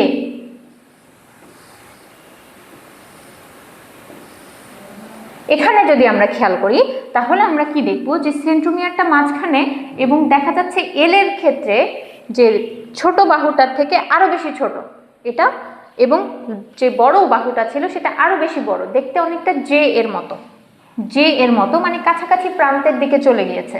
তাহলে আমরা এটাকে বলছি জে এর মতো দেখতে, এবং নাম কি? উপ প্রান্ত কেন্দ্রিক, উপপ্রান্ত কেন্দ্রিক, VLJ, এবং লাস্টেরটা হচ্ছে আই। মনে করো এটা সেন্ট্রোমিয়ার একদম প্রান্তে আছে, একদম প্রান্তে আছে, তাহলে আমরা এটাকে বলছি আয়ের মতো দেখতে, এবং এটার নাম হচ্ছে প্রান্ত কেন্দ্রিক বা টেলোসেন্ট্রিক, প্রান্ত কেন্দ্রিক। ঠিক আছে, তো এইভাবে আমরা এই সেন্ট্রোমিয়ারের অবস্থান অনুযায়ী ক্রোমোজোমগুলোকে 4টা ভাগে ভাগ করতে পারি। দেখো এখানে কিন্তু একটা ট্রিকি কোয়েশ্চেন আছে, তোমাদেরকে এমনভাবে প্রশ্ন করতে পারে যে সেন্ট্রোমিয়ারের অবস্থান অনুযায়ী ক্রোমোজোমকে কয় ভাগে ভাগ করা যায়? তোমরা কি বলবে? 4 ভাগে, 4 ভাগে ভাগ করা যায়। তাহলে আমরা যদি প্রশ্ন করি যে সেন্ট্রোমিয়ারের অবস্থান অনুযায়ী ক্রোমোজোমগুলোকে কয় ভাগে ভাগ করা যায়? 4 ভাগে। কি কি সেগুলো? মেটাসেন্ট্রিক, সাবমেটাসেন্ট্রিক, অ্যাক্রোসেন্ট্রিক এবং টেলোসেন্ট্রিক। এটা 1, 2, এটা 3, আর এটা হচ্ছে 4। এই 4টা ভাগে আমরা ভাগ করতে পারি। ঠিক আছে, ওকে। এরপরে আসো অ্যানাফেজের যে পর্যায়, অ্যানাফেজ পর্যায় শেষের দিকে অপত্য ক্রোমোজোম গুলো স্পিন্ডল যন্ত্রের মেরুতে অবস্থান নেয়, অর্থাৎ মেরুতে যায় একদম শেষের পর্যায়ে, শেষের পর্যায়ে সে মেরুর দিকে পৌঁছাবে। আচ্ছা, এবং ক্রোমোজোমের দৈর্ঘ্য বৃদ্ধি পেতে থাকে, এবং সেই যে শেষের দিকে পৌঁছবে, এই জায়গাতে যে পৌঁছে যাবে সেখানে দেখা যাবে যে এদের দৈর্ঘ্য বৃদ্ধি পেতে আছে, বাড়তে থাকছে, দৈর্ঘ্য বেড়ে যাচ্ছে। ঠিক আছে, আচ্ছা, তো এই প্রক্রিয়াগুলো পর্যায়ক্রমে অ্যানাফেজ পর্যায়ে ঘটতে থাকবে। টেলোফেজ একদম লাস্ট পর্যায় বা শেষের পর্যায়। তো আমরা এখানে আসি, টেলোফেজ পর্যায়ে কি হয়? মাইটোসিসের শেষ পর্যায়ে দেখো প্রোফেজের ঘটনাগুলো বিপরীতভাবে ঘটে। বিপরীতভাবে ঘটে কার ঘটনা? প্রোফেজের ঘটনা। ওকে, এরপরে আসো সরু ও লম্বা আকার ধারণ করতে থাকে। তো আমরা প্রোফেজের ক্ষেত্রে যে ঘটনাগুলো পড়েছিলাম, প্রোফেজ যদি আমাদের স্মরণ থাকে তাহলে আমরা টেলোফেজটাও খুব ইজিলি কভার করতে পারবো। কারণ কি? কারণ হচ্ছে প্রোফেজের যে প্রক্রিয়াগুলো ঘটবে ওইগুলা উল্টা আমরা বলবো, উল্টো বৈশিষ্ট্য আমরা বলতে থাকবো। তো দেখো প্রোফেজে কি হতেছিল? খাটো ও মোটা হতে শুরু করেছিল, কিন্তু এখানে দেখা যাবে সরু আর লম্বা আকার ধারণ করতে থাকবে। এরপর আসে নিউক্লিওলাসের পুনরাবির্ভাব ঘটে, অর্থাৎ নিউক্লিওলাসটা আবার ফিরে আসতে শুরু করে, নিউক্লিয়াস তৈরি হয়, নিউক্লিওলাস তৈরি হয়। এই যে নিউক্লিওলাস, এই নিউক্লিওলাস তৈরি হওয়া শুরু হয়। আচ্ছা, এরপরে দেখো নিউক্লিয়ার রেটিকুলামকে ঘিরে পুনরায় নিউক্লিয়ার মেমব্রেন, এই যে নিউক্লিয়ার মেমব্রেন, এই নিউক্লিয়ার মেমব্রেন তৈরি হওয়া শুরু করে, ফলে অপত্য নিউক্লিয়াস গঠিত হয়। তার মানে আমরা দেখলাম এই লাস্ট পর্যায়ে, টেলোফেজ পর্যায়ে একটা নতুন নিউক্লিয়াস তৈরি হলো। ঠিক আছে, এই যে এটা একটা নিউক্লিয়াস, এটা একটা নিউক্লিয়াস, তাহলে দুইটা নতুন নিউক্লিয়াস সৃষ্টি হলো। এরপরে আসো স্পিন্ডল যন্ত্রের কাঠামো ভেঙে পড়ে এবং তন্তুগুলো ধীরে ধীরে অদৃশ্য হয়ে যায়। অর্থাৎ আমরা যে বলেছিলাম স্পিন্ডল যন্ত্র, এই যে স্পিন্ডল যন্ত্র দেখো এটা ভেঙে যাচ্ছে বা নষ্ট হয়ে যাচ্ছে, কারণ কি? স্পিন্ডল যন্ত্রের প্রয়োজন ছিল এই কোষ বিভাজন পর্যন্ত বা নিউক্লিয়াসের ক্রোমোজোমগুলোর বিভাজন পর্যন্ত, এরপরে কিন্তু আর স্পিন্ডল যন্ত্রের দরকার নেই। সো এখানে স্পিন্ডল যন্ত্রগুলো কি হচ্ছে? ভেঙে যাচ্ছে, স্পিন্ডল ফাইবারগুলো নষ্ট হয়ে যাচ্ছে। ঠিক আছে। আচ্ছা, টেলোফেজ পর্যায়ের শেষে বিষুবীয় তলে এন্ডোপ্লাজমিক জালিকা, খেয়াল করো এন্ডোপ্লাজমিক জালিকা, এন্ডোপ্লাজমিক রেটিকুলাম ER। আমরা জানি কোষের যে অঙ্গাণু সেগুলো পড়ার সময় আমরা পড়েছি এন্ডোপ্লাজমিক রেটিকুলাম বলে আর একটা অঙ্গাণু আছে। তো এন্ডোপ্লাজমিক রেটিকুলাম সে অঙ্গাণুটা কি করে, ক্ষুদ্র ক্ষুদ্র অংশ জমা হয়ে কোষ প্লেট গঠন করে। তাহলে যদি আসে কোষ প্লেট কি দ্বারা গঠিত, এন্ডোপ্লাজমিক রেটিকুলাম বা ER বা এন্ডোপ্লাজমিক জালিকা দ্বারা গঠিত। ঠিক আছে। আচ্ছা, জালিকা রেটিকুলাম কিন্তু একই কথা, এটাকে কিন্তু আমরা রেটিকুলামও বলতে পারি, রেটিকুলাম ওকে। এরপরে আসো সাইটোপ্লাজমিক অঙ্গাণু সমূহের সমবন্টন ঘটে। অর্থাৎ সাইটোপ্লাজমিক অঙ্গাণু কি কি আছে, মনে করো মাইটোকন্ড্রিয়া, তো এখানে একটা মাইটোকন্ড্রিয়া আছে, এখানেও চলে আসছে। ঠিক আছে, এই যে সমবন্টন, বিভাজন হয়ে গিয়েছে, সাইটোপ্লাজমিক অঙ্গাণুগুলো সমান ভাগে বন্টন ঘটেছে, ফলে দুইটা অপত্য কোষ বা ডটার সেল তৈরি হয়েছে। ঠিক আছে। আচ্ছা, তো এরপরে দেখো প্রাণী ক্ষেত্রে স্পিন্ডলযন্ত্রের বিষুবীয় অঞ্চল বরাবর কোষ ঝিল্লি, এখানে কোষ প্লেট তৈরি হয় না। প্রাণীদের ক্ষেত্রে কোষ প্লেট তৈরি হয় না, যেহেতু প্রাণীদের কি নাই, কোষ প্রাচীর নেই। ঠিক আছে, তো এখানে কোষ প্লেট তৈরি হবে না। এখানে কি তৈরি হবে দেখো, কোষ ঝিল্লি ভাঁজ, এই যে কোষ ঝিল্লি, এই কোষ ঝিল্লির এরকম হয়ে ভিতরের দিকে ঢুকে যাবে, কোষ ঝিল্লি ভিতরের দিকে ঢুকে যাবে এবং এক পর্যায়ে গিয়ে এত বেশি গভীর হয়ে যাবে খাঁজ যে দুইটা আলাদা আলাদা কোষ তৈরি করে ফেলবে, তখন আলাদা কোষ হয়ে যাবে, আলাদা কোষে বিভাজিত হয়ে যাবে। গর্তের মতো ভিতরের দিকে ঢুকতে থাকবে এবং গর্ত সব দিকে ক্রমান্বয়ে গভীরতর হয়ে একত্রে মিলিত হওয়ার ফলে দুই ভাগে ভাগ হয়ে পড়ে নিউক্লিয়াস বা কোষটা। ঠিক আছে, তো এই দুই ভাগে ভাগ হয়ে গেল, এটা একটা কোষ, এইটা একটা কোষ। ঠিক আছে, তো এই হচ্ছে আমাদের cell division, mitotic cell division অর্থাৎ মাইটোসিস। তো মাইটোসিস এর গুরুত্ব যদি আমরা আসি, যে এটা কেন ঘটতে হবে, মাইটোসিসটা কেন দরকার আমাদের, আমরা যে এত পর্যায়গুলো পড়লাম, এত বিস্তারিত সব কিছু পড়লাম, কি কি ঘটে সেগুলো পড়লাম, কেন আমাদের আসলে মাইটোসিস জানতে হবে, দরকার, তো সেটা আমরা পড়ব। মাইটোসিসের গুরুত্ব, সেই গুরুত্বটা খেয়াল করো। প্রতিটি কোষের নিউক্লিয়াস এবং সাইটোপ্লাজমের মধ্যকার আয়তন পরিমাণগত ভারসাম্য রক্ষিত হয়। এখন দেখো যে ফলে কি হয়, মাতৃকোষের ঠিক সমান আকার আকৃতির অপত্য কোষ দুইটা তৈরি হলো। তাহলে যদি প্রত্যেকটা সেল এভাবে বিভক্ত হতে থাকে, তাহলে জীবটা ছোট থেকে বড় হতে পারবে। তো আমরা খেয়াল করো, মানুষ বা অন্যান্য জীবের ক্ষেত্রে আমরা কি করি, ছোট থাকি এক সময় এবং এক পর্যায়ে দেখা যায় নির্দিষ্ট বয়সের সাথে সাথে আমরা বড় হই। তো এই যে প্রসেসটা মূলত পিছনে কে রয়েছে, প্রসেসের পিছনে মূলত রয়েছে মাইটোসিস কি করে, সেল ডিভিশন হয় এবং আস্তে আস্তে আমাদের দেহে আমরা দৈহিক বৃদ্ধি ঘটে, আমরা বড় হই। ঠিক আছে, তো এই দৈহিক বৃদ্ধি ঘটায় মাইটোসিস, এই জন্য এটা জীবদেহের জন্য গুরুত্বপূর্ণ। ওকে, এরপরে আসো আমরা পয়েন্ট করে পড়বো, যে পয়েন্ট হচ্ছে এখানে আমাদের নিউক্লিয়াস সাইটোপ্লাজমের মধ্যকার আয়তন আকার আকৃতি সমান থাকে, ভারসাম্য রক্ষিত হয় এবং জীবদেহের দৈহিক বৃদ্ধি ঘটে। ঠিক আছে, তো এই দৈহিক বৃদ্ধির জন্য আমাদের মাইটোসিস প্রয়োজন, কারণ দৈহিক বৃদ্ধি না হলে কি হতো, কেউই বড় হতাম না, আমরা ওই রকমই ছোট থেকে যেতাম।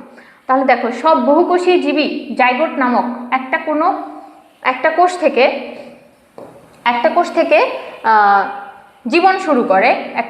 জীবন শুরু করে এবং এই কোষই বারবার মাইটোসিস বিভাজনের ফলে অসংখ্য কোষ সৃষ্টির মাধ্যমে পূর্ণজীবে পরিণত হয়। অর্থাৎ জাইগোটই হচ্ছে প্রথম কোষ, তাই না, প্রথম কোষ। তো এই কোষটা কোন পদ্ধতিতে বিভাজিত হয়, মাইটোসিসের মাধ্যমে। এই যে একটা জাইগোট এই জাইগোটটা বিভাজিত হয়, অনেকগুলো কোষ তৈরি করে। ঠিক আছে, এই অনেকগুলো কোষ তৈরি করে আস্তে আস্তে ভ্রূণ তৈরি করে এবং আমরা একটা ভ্রূণ তৈরি করে, এরকম ভ্রূণ তৈরি করে এবং পরে এই ভ্রূণটা থেকে আমরা পূর্ণাঙ্গ জীব পাই। ঠিক আছে, মনে করো মাছের ক্ষেত্রে, তাহলে মনে করো আমরা পূর্ণাঙ্গ জীব পাই এই একটা ভ্রূণ থেকে। ওকে, তো এই ছিল আমাদের জাইগোট থেকে জীবন শুরু বা পূর্ণাঙ্গ জীবের রূপান্তর। এটা হয় কোন বিভাজনের মাধ্যমে, মাইটোসিসের মাধ্যমে। ঠিক আছে, আচ্ছা, মাইটোসিস প্রক্রিয়ায় তৈরি অপত্য কোষ ক্রোমোজোমের সংখ্যা, অপত্য কোষে কি থাকে, ক্রোমোজোমের সংখ্যা গুণাগুণ একই রকম থাকে। যদি একই রকম না থাকতো তাহলে কিন্তু খুব বিপর্যয় সৃষ্টি হয়ে যেত। ঠিক আছে, তো একই রকম থাকে। এজন্যই কি ছেলে মেয়েরা বা বংশের একটা বৈশিষ্ট্য বজায় থাকে, ছেলে মেয়েরা বাবা মায়ের মতো হয়। ঠিক আছে, এই কারণে ক্রোমোজোমের সংখ্যা গুণাগুণ একই রকমের থাকে। এরপরে দেখো যে মাইটোসিস প্রক্রিয়ায় বংশবৃদ্ধি ঘটে, মাইটোসিস প্রক্রিয়ায় বংশবৃদ্ধিও ঘটে থাকে। সেটা কি ধরনের? অযৌন অযৌন জনন মাইটোসিসের মাধ্যমে ঘটে থাকে, ওই যে আমরা শুরুতে পড়ে আসলাম। আচ্ছা, মাইটোসিসের ফলে অঙ্গজ প্রজনন সাধিত হয়। অঙ্গজ প্রজননটা কি? ওই যে কোনো একটা গাছের অংশ সেটা কেটে নিয়ে এসে আমরা মাটিতে লাগালে সেখান থেকে আরেকটা গাছ হয়। ঠিক আছে, তো এটা হচ্ছে অঙ্গজ, মানে অঙ্গ থেকে আরেকটা নতুন জীব পেয়ে যাচ্ছি আমরা। ওকে, জনন কোষের সংখ্যা বৃদ্ধিতে মাইটোসিসের গুরুত্বপূর্ণ ভূমিকা রয়েছে। অর্থাৎ জনন কোষ সংখ্যা বৃদ্ধি, যদি জনন কোষ তৈরি না হতো, সংখ্যা বৃদ্ধি না হতো, তাহলে কিন্তু অনেকগুলো জনন কোষ আমরা পেতাম না। একটা জনন কোষ দিয়ে একটা জীব সার্ভাইভ করতে পারবে না। ঠিক আছে, তারপর বংশধর টিকিয়ে রাখতে পারবে না শুধুমাত্র একটা জনন কোষ দিয়ে, জন্য অনেকগুলো জনন কোষ তৈরি হওয়া প্রয়োজন। এই যে জনন কোষের বিভাজন, এই সংখ্যা বৃদ্ধি, এটা কিন্তু মাইটোসিসের মাধ্যমে ঘটে থাকে। ঠিক আছে, খেয়াল রাখবা এখানে জনন কোষের সংখ্যা বৃদ্ধি, এখানে কিন্তু বলেনি জনন কোষ সৃষ্টি, এখানে কি বলেছে? জনন কোষের সংখ্যা বৃদ্ধি। এটা মার্ক করে রাখবা, কি কেউই এটার সাথে মিওসিসকে গুলাবে না, কারণ এখানে জনন কোষের সংখ্যা বৃদ্ধি বলা হয়েছে, এখানে সৃষ্টি বলা হয়নি। ঠিক আছে, জনন কোষের সৃষ্টি হয় মিওসিসের মাধ্যমে, কিন্তু সংখ্যা বৃদ্ধি হয় মাইটোসিসের মাধ্যমে। আচ্ছা, এরপরে দেখো ক্ষতস্থানে নতুন কোষ সৃষ্টির মাধ্যমে জীবদের ক্ষতস্থান পূরণ। ক্ষতস্থান পূরণ আমরা শুধু মনে রাখবো ক্ষতস্থান পূরণ। এই ক্ষতস্থান পূরণ কথাটা মনে রাখলেই তুমি আসলে বলতে পারবে যে আসলে কি ঘটে এখানে। ঠিক আছে, ক্ষতস্থান তৈরি হলে এবং সেই ক্ষতস্থানটা পূরণ করে কি? মাইটোসিস, কোষ বিভাজন। ওকে, এরপর আসো, কিছু কিছু জীবকোষ আছে যাদের আয়ুষ্কাল নির্দিষ্ট। কিছু কিছু জীব আছে, জীবকোষ আছে যারা কি নির্দিষ্ট সময় পর্যন্ত বেঁচে থাকে, এরপরে ওই কোষটা কি হয়? মারা যায়। তো এই যে বিনষ্ট হয়ে যায়, এই যে ক্ষয়পূরণ, একটা মারা গেলে ক্ষয় হবে না, তাহলে ক্ষয়টা তো পূরণ করতে হবে। পূরণ করে কে? মাইটোসিস। মাইটোসিসের মাধ্যমে ওই ক্ষয়পূরণটা হয়, ওই যে মারা গেল কোষটা, এটাকে আবার নতুন করে তৈরি করা হয়। আচ্ছা, জীবজগতের গুণগত বৈশিষ্ট্যের স্থিতিশীলতা বজায়। অর্থাৎ এটা কি? এটা বলতে কি বোঝানো হচ্ছে? গুণগত বৈশিষ্ট্যের স্থিতিশীলতা। কারণ আমরা জানি যে আম গাছ থেকে একটা আম গাছই হবে। ঠিক আছে, আম গাছের বা কোনো একটা গাছের ডাল যদি নিয়ে যাও ভেঙে, ওটা যদি আবার রোপণ করো বা লাগাও, তাহলে দেখা যাবে ওখান থেকে ওই গাছটাই পাবে, অন্য কোনো গাছ পাবে না। যদি অন্য কোনো গাছ পেতে তাহলে কিন্তু এটা খুবই বিপর্যয়ের সৃষ্টি হয়ে যেত। তো আমরা এখানে এজন্যই বলি যে গুণগত বৈশিষ্ট্যের স্থিতিশীলতা, অর্থাৎ মাইটোসিসের মাধ্যমে কি হয়? মাতৃকোষের গুণের মতোই তার অপত্য যে কোষগুলো সেগুলো গুণসম্পন্ন হয়, সমগুণ সম্পন্ন, এগুলো সবই সমগুণ সম্পন্ন। এজন্য আমরা বলছি গুণগত বৈশিষ্ট্যের স্থিতিশীলতা, স্থির থাকে। অনিয়ন্ত্রিত মাইটোসিস কি ঘটায়? টিউমার। এমনকি টিউমার থেকে কি তৈরি হয়? ক্যান্সার। এটাও একটা মাইটোসিসের গুরুত্ব। অর্থাৎ আমরা মাইটোসিস কেন পড়বো? মাইটোসিসের শুধু ভালো দিকগুলো পড়লে তো হলো না, মাইটোসিসের আসলে খারাপ দিক কি আছে, এটাই হচ্ছে একটা খারাপ দিক, এটাও হচ্ছে গুরুত্বের মধ্যে পড়বে। ওকে,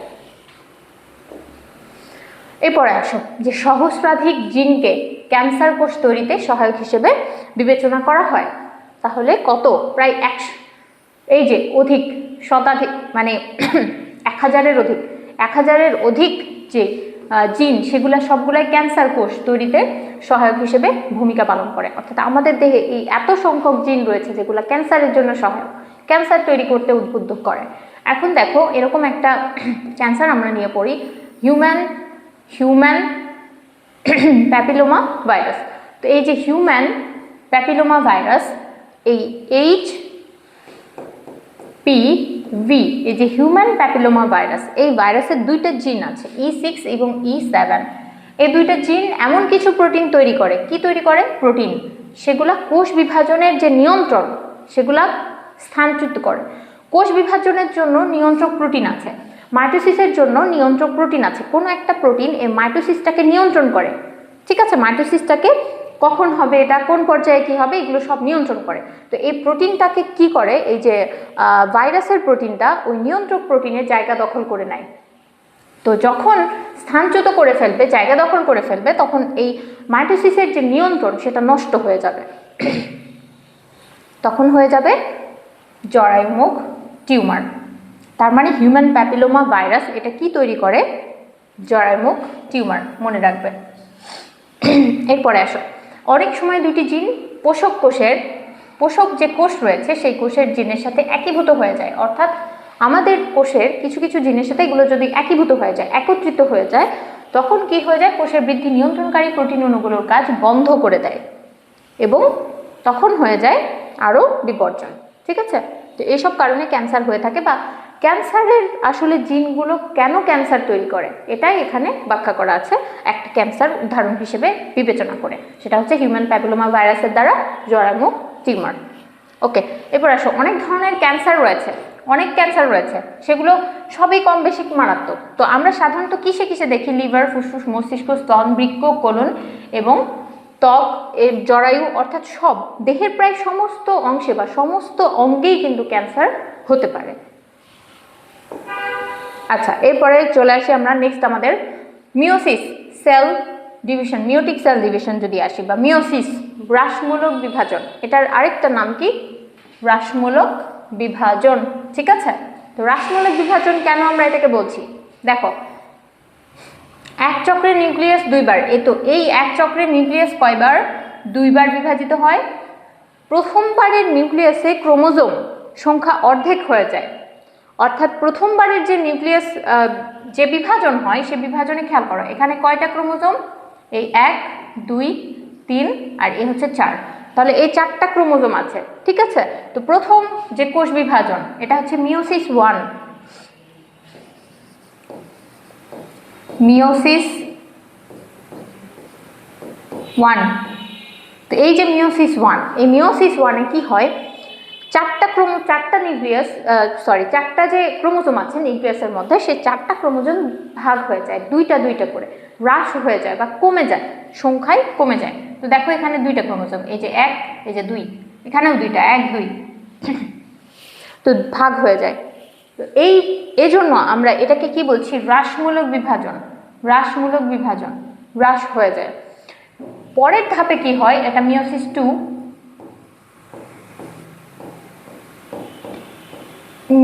2, এই প্রসেসটা হচ্ছে মিওসিস 2। তো মিওসিস 2 এর মাধ্যমে কি হচ্ছে, দেখো ক্রোমোজোম সংখ্যা কিন্তু সমান থাকছে, ওখানেও 2টা, ওখানেও 2টা, তার মানে এই মিওসিস 2-কে আমরা আলাদাভাবে কি বলতে পারি, যে এটা মাইটোসিসের মতো, মাইটোসিসের মতোই।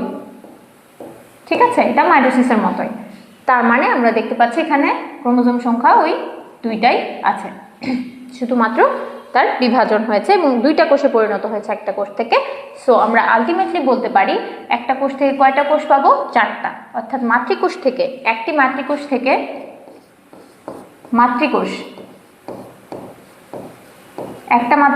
কয়টা আমরা অপত্য কোষ পাবো, 4টি অপত্য কোষ।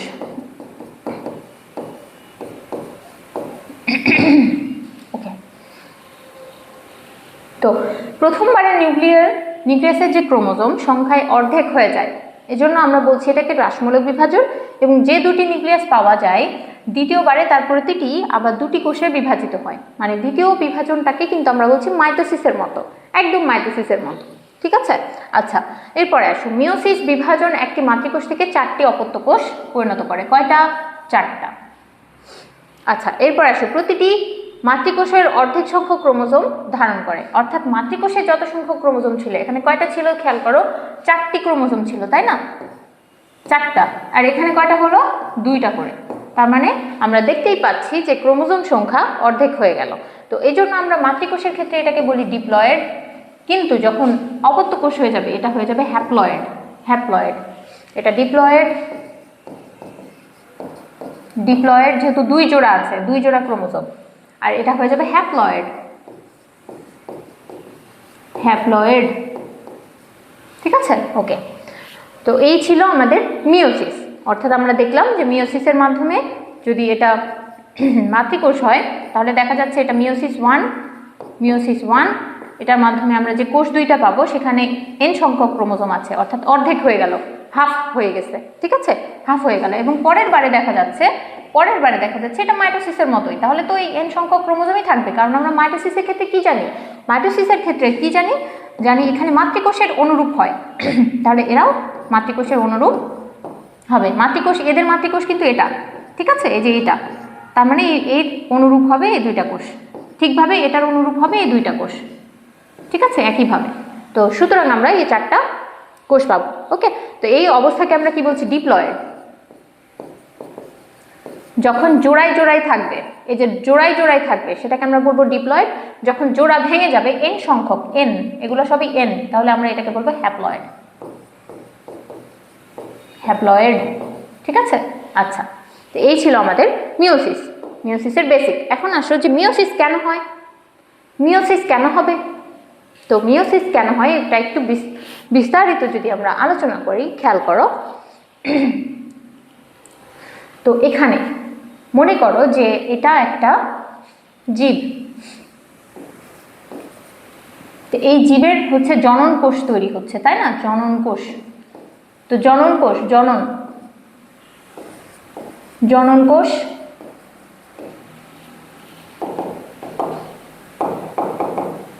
এখানে আমরা লিখি যে মাইটোসিস, যদি মাইটোসিস হতো আর কি, যদি মিওসিস না হতো, মাইটোসিস।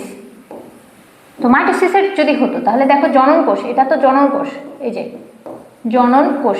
তো আমরা কি জানি মাইটোসিসের ক্ষেত্রে, কি জানি মাইটোসিসের ক্ষেত্রে মাতৃকোষের অনুরূপ হবে তার অপত্য কোষ। তো মাতৃকোষ 2n, অপত্য কোষও কি হবে 2n। তো এটা হচ্ছে জনন কোষ।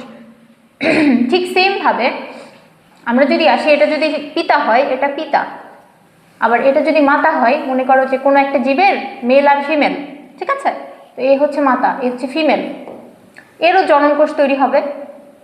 জনন কোষ তৈরি হবে কি প্রক্রিয়ায়?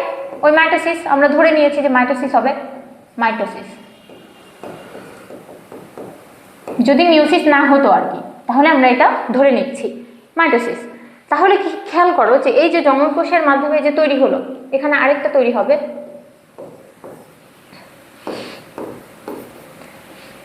জনন কোষ তৈরি হলো মাইটোসিসের মাধ্যমে। এখন এই জনন কোষ দুইটা কি হবে আমরা জানি, মিলিত হবে, ঠিক আছে, মিলিত হবে। খেয়াল করো, মিলিত হওয়ার ফলে যদি আমরা অ্যাড করি দুইটাকে, তাহলে কত হয়ে গেল?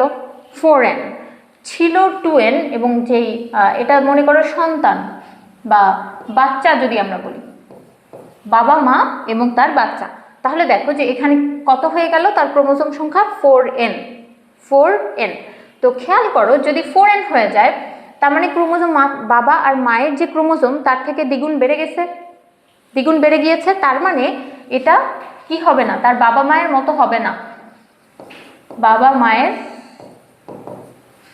থেকে ভিন্ন, অর্থাৎ এটা মানুষ হবে না, এটা অন্য কিছু হবে, ঠিক আছে, তার আকার অনেক বড় হবে, অনেক বড় হবে, তো জায়ান্ট হয়ে যাবে একটা। তো এরকম ভাবেই যদি চলতে থাকতো, তাহলে এই একবার যখন আবার ফার্টিলাইজেশন করতো, মনে করো এটা তার গ্যামেট, তাহলে এই যে গ্যামেট তৈরি হলো, এই যে, তাহলে 8n হয়ে যেত। এই যখন আবার রিপ্রোডাকশন করতো, তাহলে সেখান থেকে হয়ে যেত কি, সেখান থেকে হতো আরো দ্বিগুণ হয়ে যেত 16n, ঠিক আছে। তো এইভাবে যদি চলতে থাকতো, তাহলে দেখা যেত যে একটা জীব মানে মানুষ থেকে আর মানুষ হতো না, মানুষ থেকে আসলে দানব হতো বা অন্য কিছু হতো। তো এইরকম ভাবে চলতে থাকলে আমরা আমাদের বংশ টিকিয়ে রাখতে পারতাম না, আমাদের প্রজাতি টিকিয়ে রাখতে পারতাম না, আমাদের প্রজাতি বিলুপ্ত হয়ে যেত। ঠিক এই কারণে আমাদের এখানে কি হবে? মাইটোসিস না, আমাদের এখানে হবে মিওসিস। মিওসিস, এখানে আমাদের হবে মিওসিস। এবং মিওসিসের মাধ্যমে কি হবে? এখানে ক্রোমোজোম সংখ্যা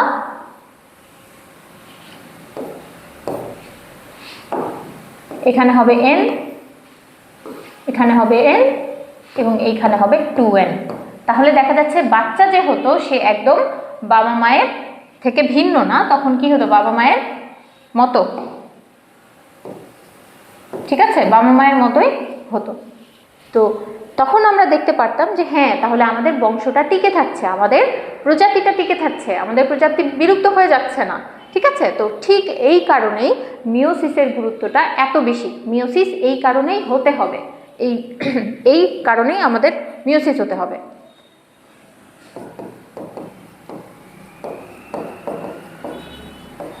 তো তোমরা যদি পরীক্ষাতে আসে ঠিক এইভাবে ব্যাখ্যা করবে, ধরে নিয়ে মাইটোসিস, ধরি মাইটোসিস হলো, তাহলে মাইটোসিস হওয়ার ফলে এই যে 8 4n 8n 16n, তো এইভাবে আস্তে আস্তে হতে থাকলে তোমরা আলটিমেটলি বলবে কি যে অন্য প্রজাতিতে উৎপন্ন হতো, মানুষের যে প্রজাতি বা বিভিন্ন জীবের যে প্রজাতি আছে সেগুলো টিকে থাকতো না, সেগুলো নষ্ট হয়ে যেত, ধ্বংস হয়ে যেত।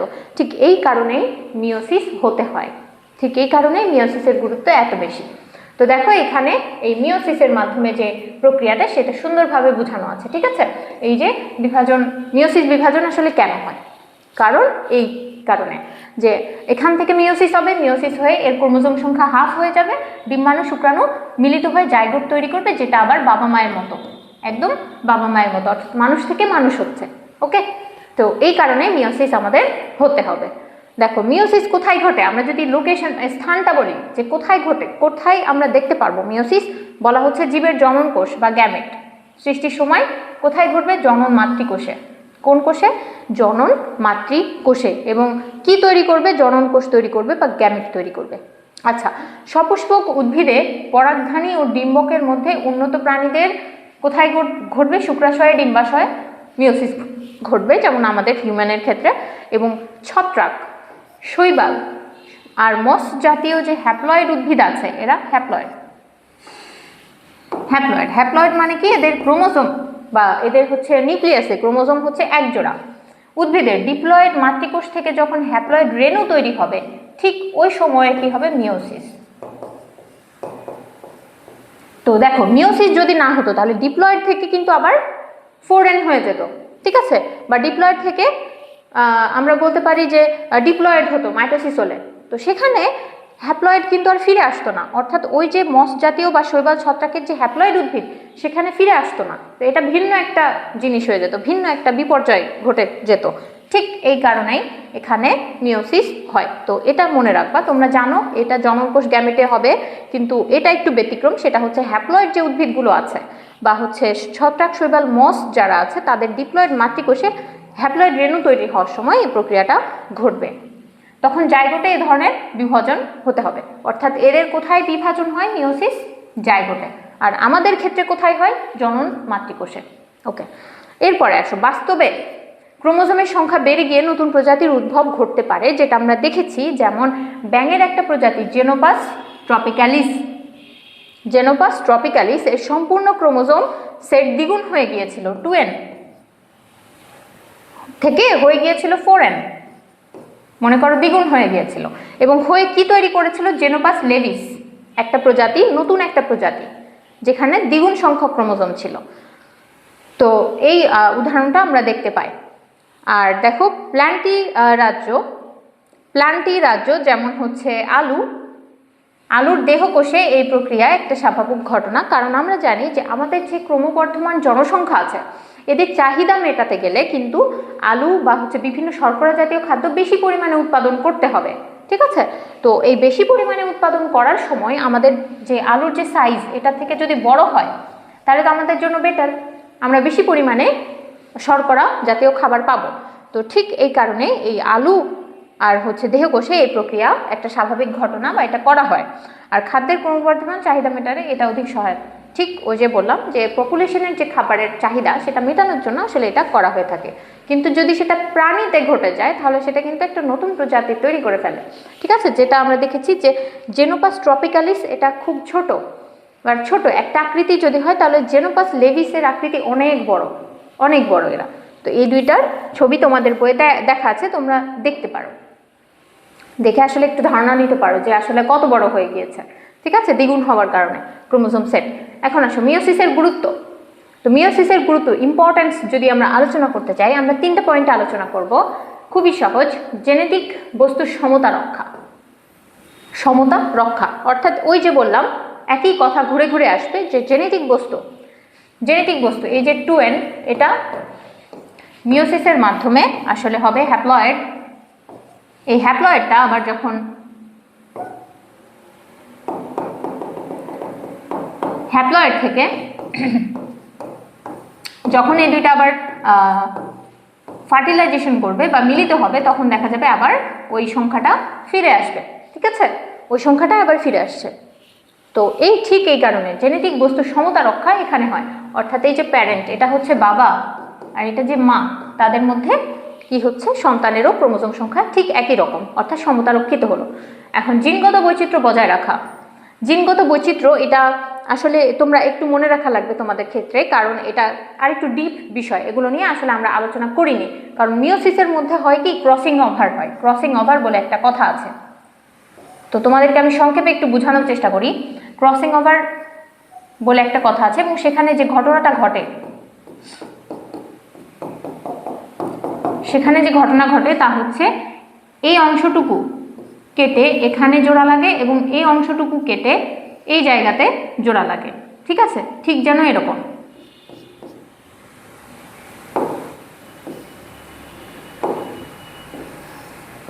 এরকম, ঠিক আছে? তার মানে দেখতে পাচ্ছি যে এই ক্রোমোজোমের কিছু অংশ এই ক্রোমোজোমে এসে যুক্ত হয়েছে এবং এই ক্রোমোজোমের কিছু অংশ এখানে এসে যুক্ত হয়েছে। তো এই প্রসেসটাকে আমরা কি বলি, ঘটনাটাকে বলি ক্রসিং ওভার। তো এই ক্রসিং ওভার ঘটে মিওসিসে, ঠিক আছে? Over, crossing over. তো ক্রসিং ওভার মিওসিসে ঘটে এবং এর ফলে কি তৈরি হয়, বৈচিত্র্য তৈরি হয়, জিনের জিনগত বৈচিত্র্য সৃষ্টি হয়। এটা হচ্ছে পুনর্বিন্যাস হয়ে জিনগত বৈচিত্র্য সৃষ্টি হয়, অর্থাৎ ওই যে বললাম ক্রসিং ওভার, এটাই হচ্ছে পুনর্বিন্যাস বা ক্রসিং ওভার হয়ে এখানে জিনগত বৈচিত্র্য সৃষ্টি হয় এবং প্রজাতি টিকিয়ে থাকা বা না থাকা এটার উপরই নির্ভর করে, ঠিক আছে? তো জিনগত বৈচিত্র্যের আমরা উদাহরণ দেখি, কারণ যদি তুমি তোমার বাবা মায়ের সাথে মিল করতে চাও, যে তোমার একটা নিজস্ব স্বকীয়তা আছে, তুমি কিন্তু তোমার বাবা মায়ের মতো, কিন্তু একদম সেম নও, তোমার বাবা বা মায়ের মতোই না, হুবহু ওইরকম না, তোমারও কিছু নিজস্ব বৈশিষ্ট্য আছে। তো এই বৈশিষ্ট্যটা এসেছে কোথা থেকে, এই ক্রসিং ওভারের ফলে, ঠিক আছে? তো এই ক্রসিং ওভারের ফলে আমাদের মধ্যে বৈচিত্র্য সৃষ্টি হয়, অর্থাৎ আমি একদম আলাদা, সম্পূর্ণ আলাদা। অর্থাৎ তোমরা দেখো প্রত্যেকের ফিঙ্গারপ্রিন্ট আলাদা, আমরা ফিঙ্গারপ্রিন্ট দিয়ে অনেকে এখন লক সিস্টেম করি, কারণ কি, ফিঙ্গারপ্রিন্ট আলাদা প্রত্যেকের ক্ষেত্রে, ইভেন যদি আইডেন্টিক্যাল টুইনস হয় তাদের ক্ষেত্রেও কিছু কিছু বৈশিষ্ট্য আলাদা, ঠিক আছে? তো আমরা আলোচনা করলাম এই অধ্যায়ের ইম্পর্টেন্ট যে টপিকগুলো এবং সেল ডিভিশনের যে বেসিক জিনিসগুলো, মাইটোসিস, মিওসিস নিয়ে আলোচনা করলাম। এদের গুরুত্ব তোমরা খেয়াল করবে, গুরুত্বগুলো কিন্তু সিকিউয়ে এসে থাকে, বর্ণনামূলক প্রশ্ন যেহেতু সিকিউয়ে আসবে। এবং তোমাদের ক্ষেত্রে যে মাইটোসিসের ধাপগুলো আমরা 5টা পড়েছি, সে 5টা ধাপের মধ্যে এদের বর্ণনা বা ব্যাখ্যা দিতে পারে, চাইতে পারে গ নম্বর, যে 3 নম্বরের যে প্রশ্নটা আছে সেখানে। তো তোমরা এগুলো ভালো করে আয়ত্ত করবে, ভালোভাবে পড়াশোনা করবে, আর পয়েন্টগুলো মনে রাখবে। শুধু আমরা পড়ে যাব না, আমরা পয়েন্টগুলো মনে রাখবো, পয়েন্টগুলো মনে রাখলেই কিন্তু আমরা লিখতে পারবো, সুন্দরভাবে গুছিয়ে আমরা লিখতে পারবো। তো প্রিয় শিক্ষার্থীবৃন্দ, আজকে এই পর্যন্তই। তোমাদের আশা করি তোমাদের জন্য সহজ হয়েছে এই কোষ বিভাজন অধ্যায়টা বোঝার, এবং যে আমরা আলোচনা করেছি মাইটোসিস, মিওসিস, এই 2টা প্রক্রিয়া বোঝার। তো আশা করি তোমরা আমাদের সাথে থাকবে। সবাই ভালো থাকো, সবাইকে ধন্যবাদ। আসসালামু আলাইকুম।